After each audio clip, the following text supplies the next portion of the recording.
And I know what Zach's trying to do. I know the trick he's trying to play. I know how he's trying to stack the deck against me. So what I'm trying to do is focus.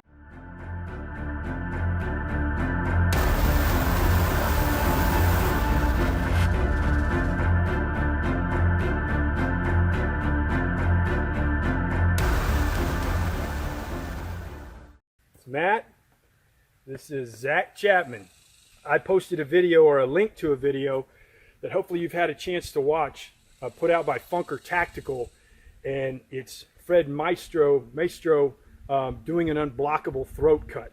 So based on the previous video with Dustin and I in the pistol scenario, can reaction ever tie or beat action? We're going to take that Fred Maestro video that Funker Tactical put out in that scenario with the throat cut, and we're going to try to harness our reflexes to be able to beat it. So again, kind of like that video here, I'm going to sit here. Now, theoretically, Zach should be able to beat me every time if he's harnessing his reflexes, because the fastest distance between 2 points is a straight line. So he's got a straight line here. My straight line's going from here to there. It's longer, but he is reacting to my movement. So we'll see what happens, and what Zach's going to do, and we'll switch it up. What Zach's going to do is he's going to try to put everything in a bubble in peripheral vision, particularly paying attention to my knife hand, and try to block it like Dustin and I did with the guns. Here we go.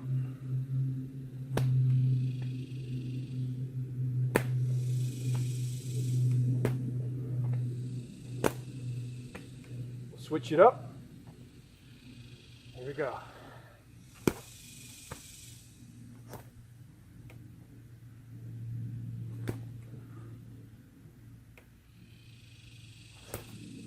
I see it coming every time. So, is Fred just that fast? It works. But here's the thing. This is what Fred's doing. And if you go back to that video, let me grab my notes real quick. At 4 minutes and 8 seconds, 4 minutes and 9 seconds, and at 5 minutes 11 seconds, and at 5 minutes and 16 seconds. Key in on those times, because what Fred's doing, and it's brilliant, but I want you to be aware of it, is Fred is using his opponent's sensory nerves against him. His opponent's sensory nerves against him, either by extra movement or by language. So, in nature, animals use this to their advantage. So, you'll see a chameleon walking on a tree branch, swaying back and forth in the wind. Ambush predators, like the chameleon, like the praying mantis, like some spiders, they've got some movement in there.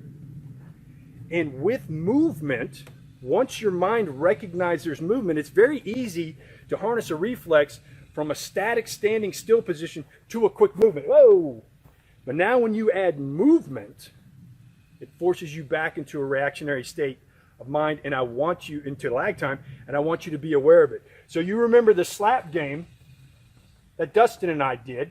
Now again, Zach knows what's going to happen here. He's going to sit here and he's going to look somewhere, put my everything else in peripheral vision, but now instead of me touching him here, I'm going to add some movement, and he's going to try to react as fast as he can.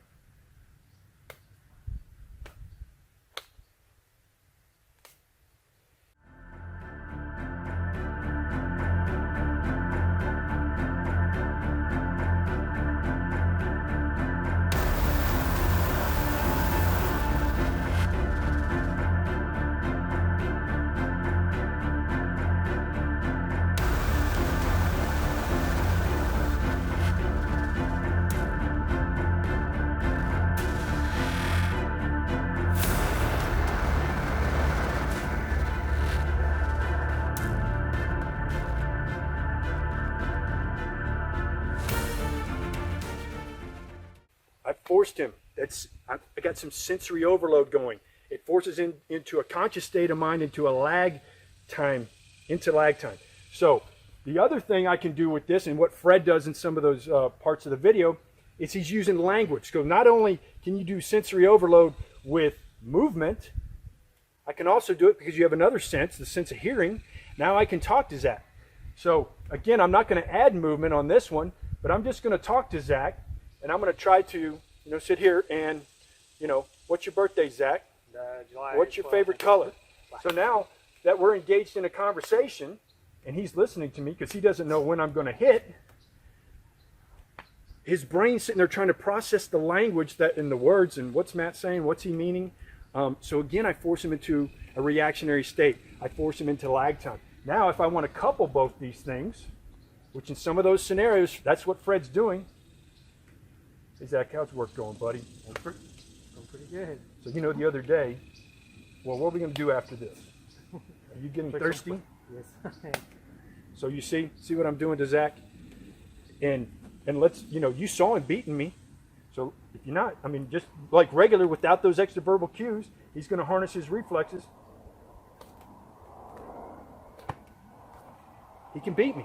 But now I add those extra sensory overload to the brain, forces him into a conscious state of mind, or he sees extra movement and it's harder for him to react and harness that reflex. Now with that, we're going to go back to that original drill we had success with. And now, now we're going to be like Anthony in the video where it's going to be hard for him to react. So I'll let you hit me first. And I know what Zach's trying to do. I know the trick he's trying to play. I know how he's trying to stack the deck against me. So what I'm trying to do is focus on not being able to focus on that sensory overload. And it is extremely difficult. Again, what I'm going to try to do is my distance between my lines should be shorter than his. But I'm going to try to ignore everything else. But it's very, very hard. Hey, man. Where'd you get that shirt at? Ugh. See, he got me. Try it again. You going to the gym? Ugh.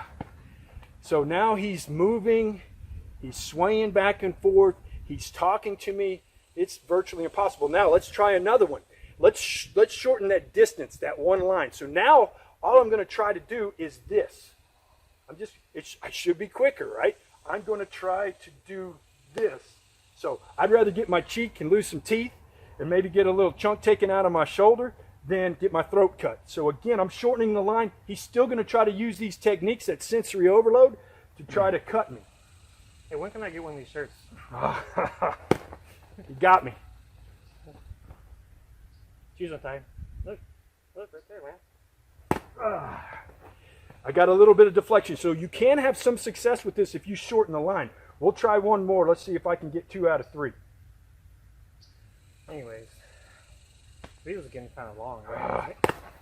Okay, off my shoulder into my ear. So I've shortened the line. Got 2 out of 3.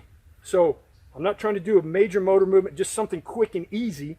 So again, Zach's going to do the same thing. He's just going to try to turn his head, and maybe I cut his shoulder.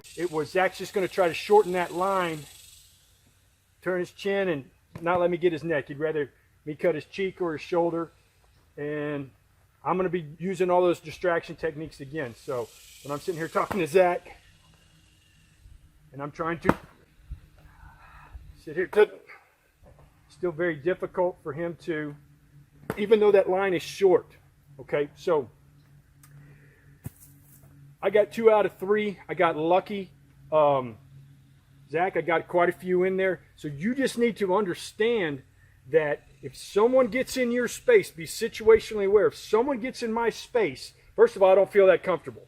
This is a very confined space drill that you can't move, you can't do this. But if I'm come up to Zach, he needs to be aware that if I start talking to him and I start moving, he needs to gain distance. Distance equals time. Time will allow you to react. Whether you're harnessing a reflex, hopefully you can, or not. But just know you're behind that 8-ball. You see on videos all the time, people are sitting there talking smack. Hey, man, let me tell you something. I'll put my face. Bam! You're not going to be able to react. Be aware of that situationally. And when people start getting in my bubble, hey, man, and if I want to attack first, if someone's coming up here and they're doing all these tricks and they reach for their waistband, bam, I'm not going to wait. That's up to you. That's up to the situation. Just be aware of it. You're behind the 8-ball. If someone's within striking distance and they start moving their hands and they start talking to you. Now, you can use this to your advantage as a would-be potential victim by forcing the bad guy into a reactionary state of mind, into lag time. So with this, if Zach's got the knife to my throat, and I'm sitting here, Hey, man, I don't want any problems. I'm going to force him into it. I'm going to use this movement and this technique to sit here and go, hey, man, I don't want any problems. I don't want any problems. Bam. Control the head, control the body. Get this thing away from me. He's going to do the same thing to me. So he's going to put me into, hey, give me all your money. Ugh. So you can use this to your advantage depending on the situation, because now you know the science behind it, and you know you can stack the deck in your favor, be able to recognize it, be situationally aware, and be safe out.